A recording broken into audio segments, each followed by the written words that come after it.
of you, like Amit, feel that these financially free people have big fat salaries. But this is a myth.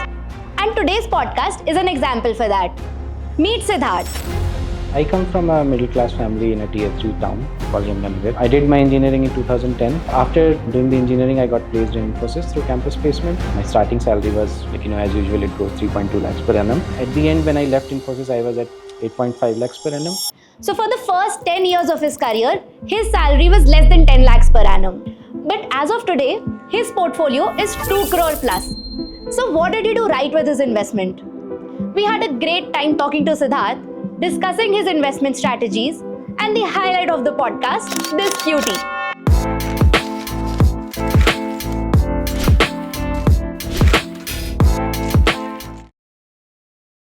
Hi Siddharth, welcome to Power Pioneers and thank you for letting us disturb you on a Saturday afternoon. Let's get started right away. To start with, what does your total portfolio look like and how is it split across these different asset classes? Tell us a little bit about that as well. So at the moment, my total net worth as of today is around 2.1 CR, out of which I would say roughly 38 lakhs is in Provident Fund. Around 85 lakh-ish is in mutual funds, and then rest of the money is in government bonds. Okay. So that's how the breakup looks like. So tell us about your career, your background, your journey so far. Sure. So I come from a middle class family in a tier 3 town called Yamnagar. I did my engineering in 2010. After doing the engineering, I got placed in Infosys through campus placement. My starting salary was as usual, it goes 3.2 lakhs per annum. Yeah. At the end, when I left Infosys, I was at 8.5 lakhs per annum. Okay.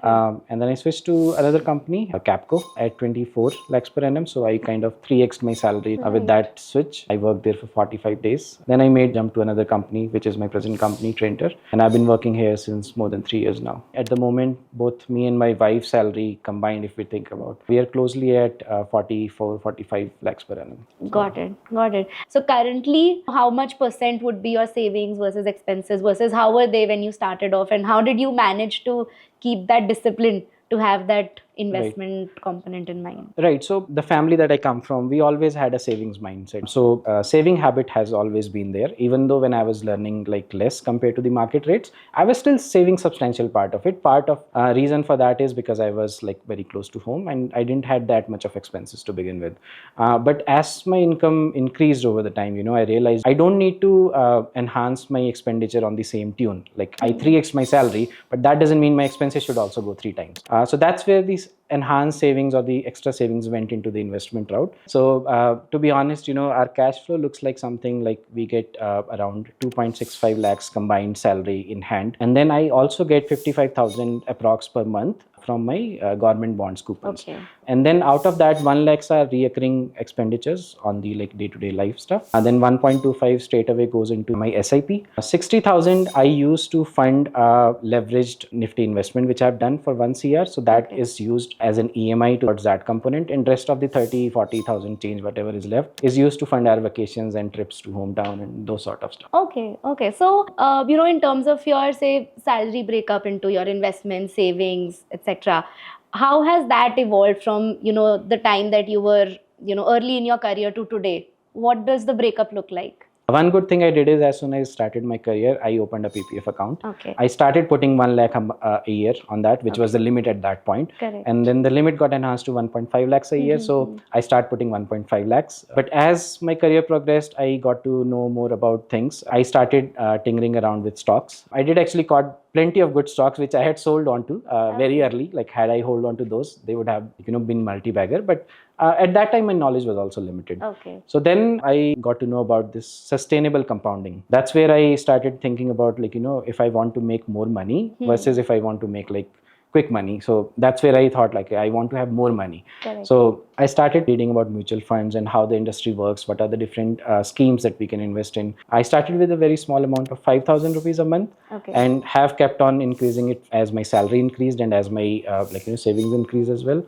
At the moment, I'm doing 1.2 lakhs per month SIP. of SIP. Yes. The leverage product that I spoke about, right? So what I've done is I've taken a leveraged position on Nifty of 1 CR. What does that mean? Like taking leveraged position on Nifty? So right. So think it like how people usually buy home, right? So if let's say you want to buy an apartment of 1 CR, right? As of today, what most of the people do is they put down a down payment of 15 to 20% depending on the price of the home. So let's say 20%, 20 lakhs, and rest of the money people take as a home loan, right? 80 lakhs. Yeah. So you don't have 1 CR, but you have purchased a property of 1 CR, right? Correct. So if the property appreciates tomorrow, let's say it goes to 1.5 CR, right? So you had an appreciation of 50% on it, so 50 lakhs. But if you think about your money that you had put in, you have only put in 20 lakhs, and then let's say some change over the, let's say 1-2 years as a EMI, right? So you still wouldn't have paid like more than 35 lakhs at max, right? So on that 35, you still have your 35 with you. And after paying off the loan, you have 50 lakhs of gain. So you have been able to make that more than 100% in real terms return based on your deployed capital. On the same way, what you can do is you can take a leveraged position in Nifty. And the good part is you don't even need 20% down payment there. You can only do that with 10% down payment. And the financing rates are, I think, the cheapest in the world. It's only 5% on an average. So if the Nifty goes up, I get to enjoy that gain. And then I have also spent 2-3% extra as buying the downside protection so that if it goes down, I don't lose anything. But to sustain that position, I do need to put a money every month so that when I roll it over for next months or next years, I have that extra money which is required to roll that position over. Interesting. So that's on the leveraged trading part. So, you know, in mutual funds, right, there are n number of mutual funds. How did you pick yours? And is there any framework you follow when you pick mutual funds? So I like to keep it like in the terms of percentages. So of, let's say, of all 100% of my mutual fund, 60% is invested in large caps, 20% is in flexi caps, and 20% is in small caps. In terms of number of mutual funds, I try to keep it very simple. So each category only has one mutual fund. So on the large cap, I stick to Nifty 50 index fund, which gives me enough diversification as I need to. And tracking also is very minimal on that. For the flexi cap and the small cap, I try to focus on the funds with the regular performance and the high AUM and the lower expense ratio. And I also read about the management, like how the fund managers are talking in the public, like what's their thought process. Is it aligning with my thought process or not? Okay. So, and the split of keeping 60% large cap and lower in flexi and small, given that you are investing for long term, how did you arrive at this kind of split? To be honest, I'm a very conservative guy. I can take less returns, but I cannot take a dent in my overall net worth. I don't like that. And I think nobody likes that, to be honest. So that's where I thought, large caps are usually the ones which are like safest amongst the three. So small caps will give you higher returns, but they also have high volatility at the end of the day. That's where I thought, I don't want to take that much of a beta risk or volatility in my overall net worth. So I thought I'll assign a little lower percentages to these flexi cap and the small cap. And flexi cap, to be honest, is more of a experimental category for me. Because if you think on my overall net worth, it is pretty flexi cap in that sense, right? But just to see like how the flexi cap performs in the different cycles, so that in tomorrow, if I don't want to take off any pain of managing anything, I can just assign everything to flexi cap and see how it behaves. And that's where, those categories show up in my strategy. Okay, got it. And then the second part of your portfolio, big part, is government bonds. Very curious about that because I want to understand, what is the returns that you can expect and what is the process of applying for government bonds? It's not as easy as mutual funds, as I understand. Right. So walk us through that as well. So there are two reasons why I invested in bonds. One is you can have funds in equity and everything, but they don't generate cash flow as per se, right? So I wanted a consistent cash flow to gives me a stability. And then second part is, as the interest rate are on the higher side at the moment, I'm trying to play that interest rate cycle as well. So when the interest rate goes down, your bond appreciates in the value. So if you had invested 1,000 rupees in the bond and interest rate goes down, your bond can give you M2M profit of 10-15% based on how the interest rate has fallen. And it can go other way also. So that's a risk. But, I've taken a concentrated bet considering the interest rate are going to go down from here. They are not going to increase. Now coming on how to select the bonds. So usually longer dated bonds, like the bonds which are maturing, farthest are the ones which gives you max profit on the interest rate fall. Right. So I'll give you one example, right? I have invested in a bond called 725 GS 2063.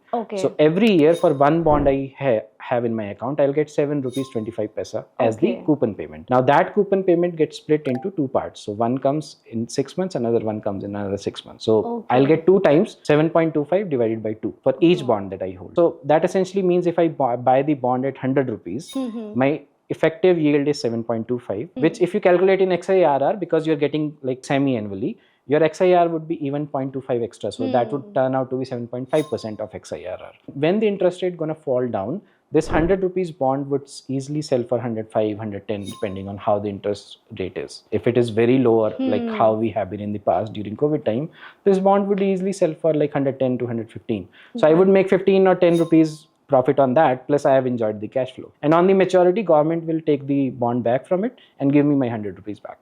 Got it. So that is how Understood. it works.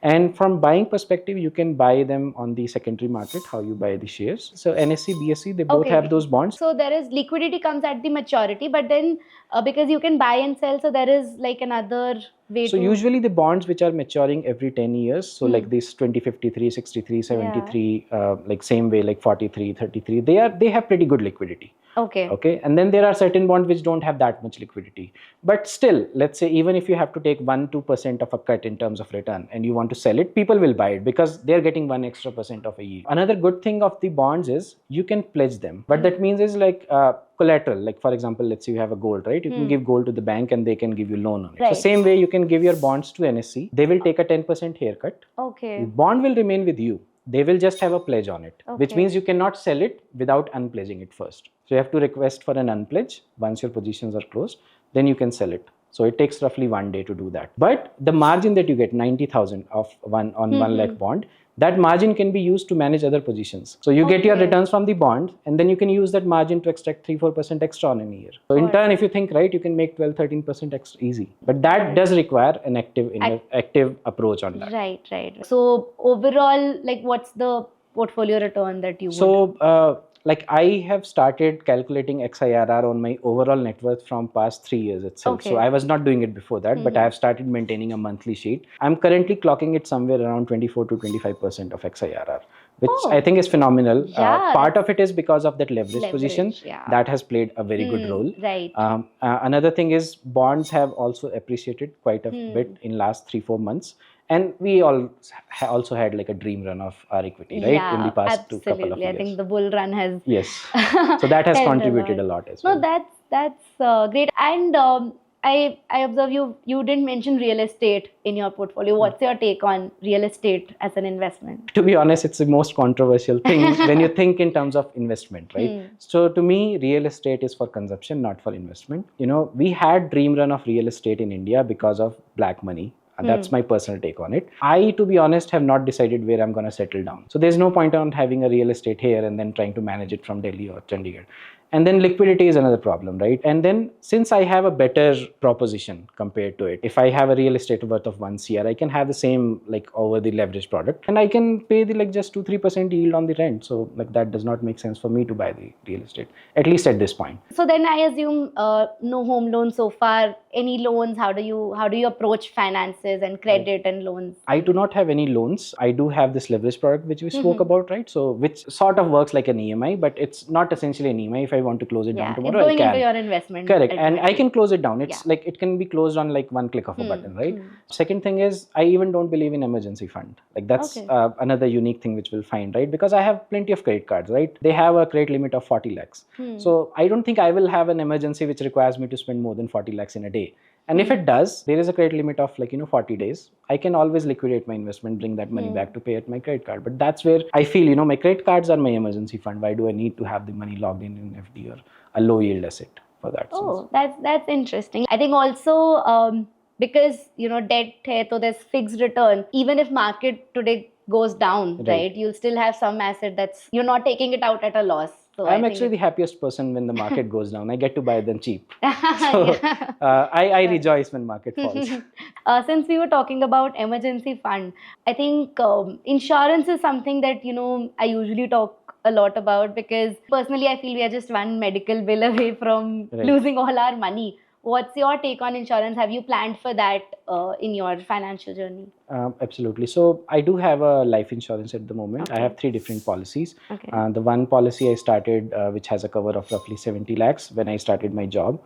Second policy worth 1 crore I bought when I was married, like I just got married. And the third policy I bought before our kid was born. But I am planning to buy a health insurance of 50 lakhs plus as well. But I'm delaying it until our son turns 1. There is a reason, because he was in NICU when he was born. So like my friends who work in that industry have told me, if you have a claim in 1 year on the kid, usually the insurance company deny it, saying that, you had a pre-existing condition. Okay, and these life insurance, these are term insurances. These are all 3 of them are term insurances. Got it. Understood. One interesting thing that I always like to ask to couples, you are a dual income couple, how do you manage finances? So to be honest, we don't manage finances. We consider them as one single entity. So everything which comes into the table is ours to consume and ours to use, and it has been bought by us. So everything is combined and it is used as combined. But in case you are interested in details, I do all the expenses from my salary, whatever expenses they are, and rest of my salary goes into investment, and all of her salary goes into the investments. Okay, and that's the joint investment portfolio that you have. So most of the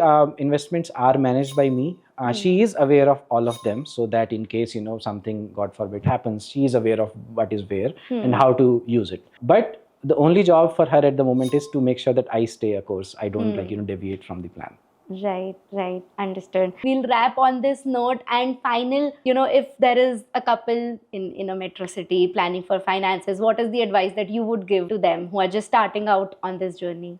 I would say, explore and discover the wonders of compounding. That will initiate the spark in you. And also to pinpoint, right, compounding doesn't only work for money. It works for your skills, it works for your knowledge, it works for your experiences as well, right? So it is a journey in itself, right? So once you understand the compounding phenomena, you will realize, like I have wasted some time of my life where I did not knew and worked on the compounding part of my things. So start early, obviously, right? And try to increase your cash flow. When I say cash flow, primarily from your active income, try to increase it as much as possible, especially during the first initial part of your career, right? Because even the sub-average returns on an absolute level are way, way bigger than what average people are doing out there. So, stay disciplined and persistent. That's what I would say. Great. I think that sums it up beautifully. Thank you so much.